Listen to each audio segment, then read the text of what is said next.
And it is the Raiders who secured the minor premiership. A gritty win down there over the Tigers.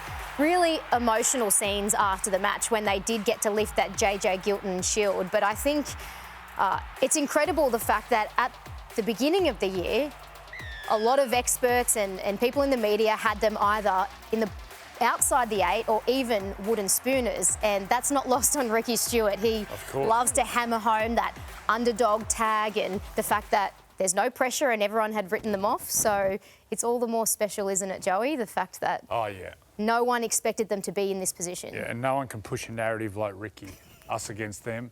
He's done an incredible job. Without doubt, he'll be Coach of the Year. Yeah. But I got to say, the way he's coached this team, the style of play in which they play, suits the style of the players, and they're going to be incredibly hard to beat. I think it's them in Melbourne in the grand final. Yeah, I tell you what I love when I hear Ricky speak about. He's done a great job coaching, and he is very passionate. He's very emotive with the way he speaks. But when he actually talks about the success of the team, it's not about him.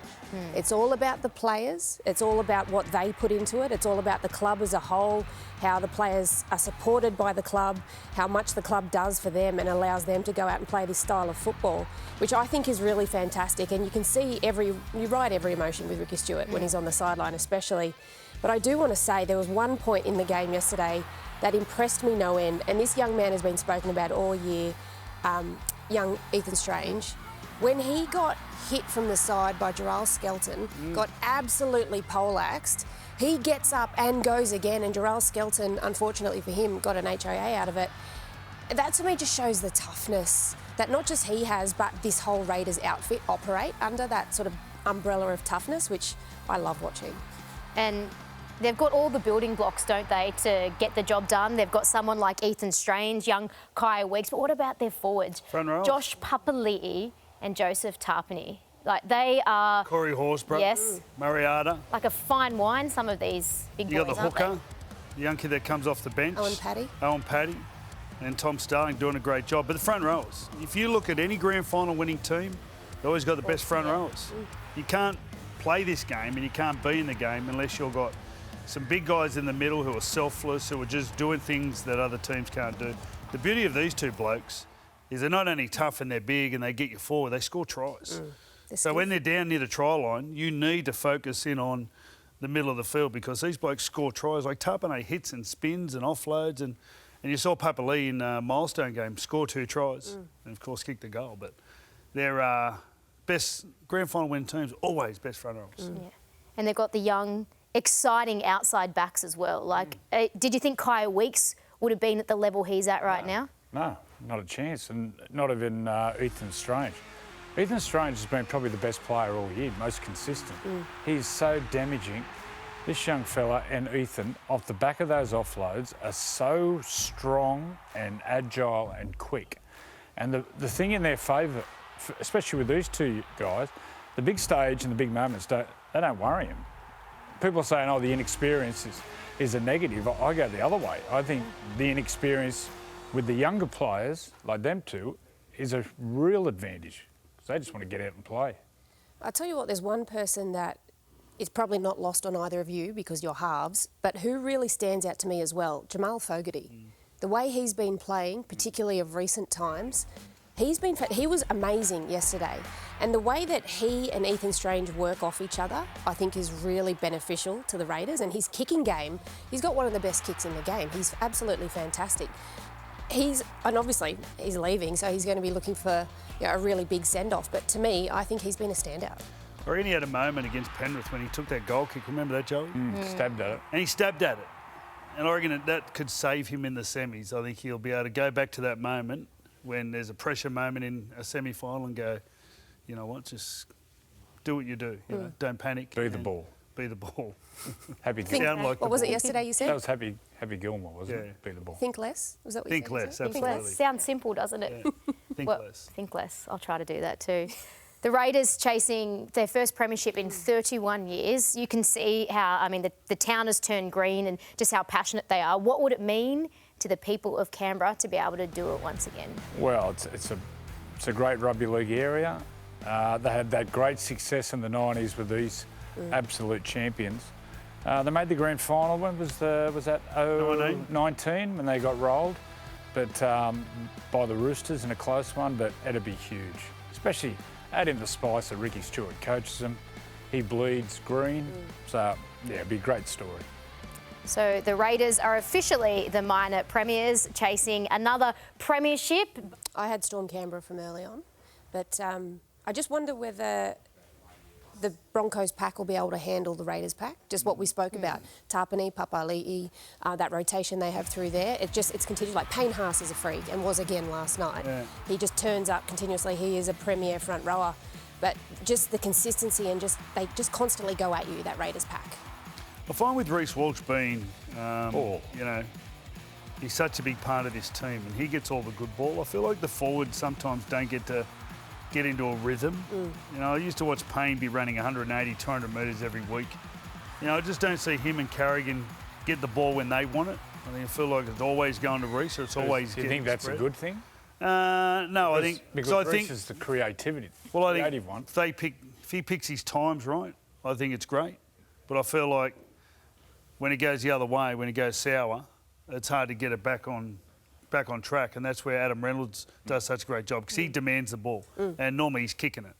It's one thing I didn't think Ben Hunt did last night, where he just couldn't get them back on track. They got back on track through talent last night, which I don't think that doesn't get you the results in the semis. I don't feel.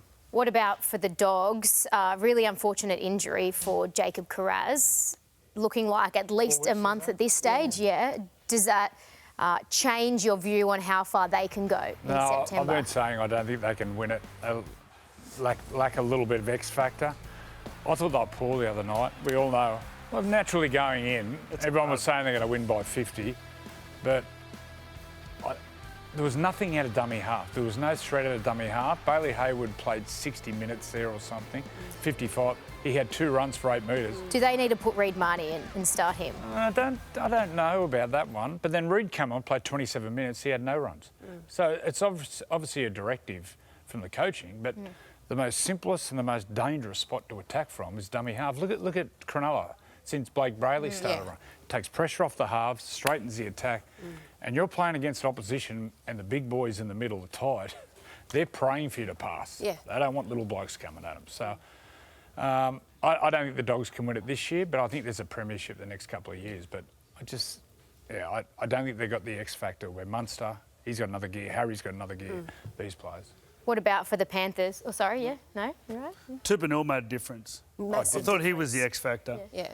I think Preston on the right-hand side, but he's an X factor. Do you want X factor in your back row or do you want it in the half? Well, you've got to get it sometimes wherever you can, but I just feel like Tupanua makes a huge difference. I think Marnie, if he started, it'd be better for them as in being more dangerous. He's a better kicker out of dummy half. So, yeah, Tupanua, he's a big in.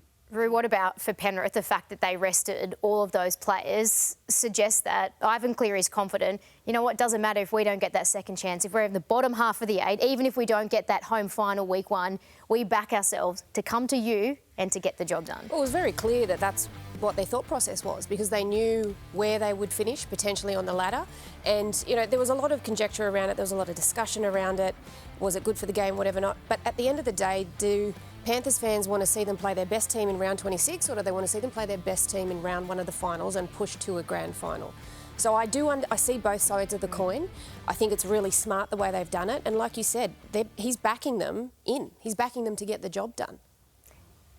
No one's ever done it. No, that's why. I think it's too hard. If any team can do it, it's Penrith, but I still think it's too hard from outside the fort. Considering their run in, I know they rested players, but they had 2 golden points where they got when they got beat. Played St George Illawarra this week, then it's sudden death. I just think it's a bridge too far. Yeah, this is the first time they've been run down in those games. So normally they win those games. One against Canberra and one against Melbourne. 16-6 up against Canberra. Normally they win them games, and I think their left-hand side's the best attack they've had in a long time. I think sometimes Moshe Nathan's got to let go a little bit sometimes and just hope that those boys can come up with some more points because at the moment, the Moshe need another trial to compete with some of the teams up the top. You were down there at Amy Park. That second half was out of this world. We couldn't believe what we were watching. The most points that any team has scored down at Amy Park against Melbourne in a half. It was a real statement, wasn't it? Particularly without Sam Walker. Well, particularly they also come from behind. So they come from 10-0 behind at half-time. They never looked out of it in that period, though. They were always in the game. And I've got to say, Sandon Smith, there was a fair bit of pressure on Sandon to go down there. Not only do a job, there's a lot of talk about his contractual situation at the moment, but he was fantastic. He had enough little detail in their attack that just opened up the Melbourne edges. And Teddy was brilliant, had some really great pass selection, and then this play come up with some just miracle plays. So I'm sure everyone else did their job in between that. Robert Toyle was great. Their defence on that right-hand side was great. So I think across the park they were all good, although Sandon Smith's little bit of detail through the middle was great. Teddy was brilliant, as always, and then big Marky. You worried about the Storm with that loss? Yeah, they're a lot down. I think Jerome Hughes makes a huge difference to their team. And no Harry. And no Harry, of course. So that alone, I thought Nelson didn't make much of an impact. Two penalties he gave away, simple penalties. He's got to improve his discipline. Yeah, I think Nelson's got to be there and be good for them to win the comp. I thought they missed him last year, obviously. But, yeah, two good Roosters. Awesome. What a great win.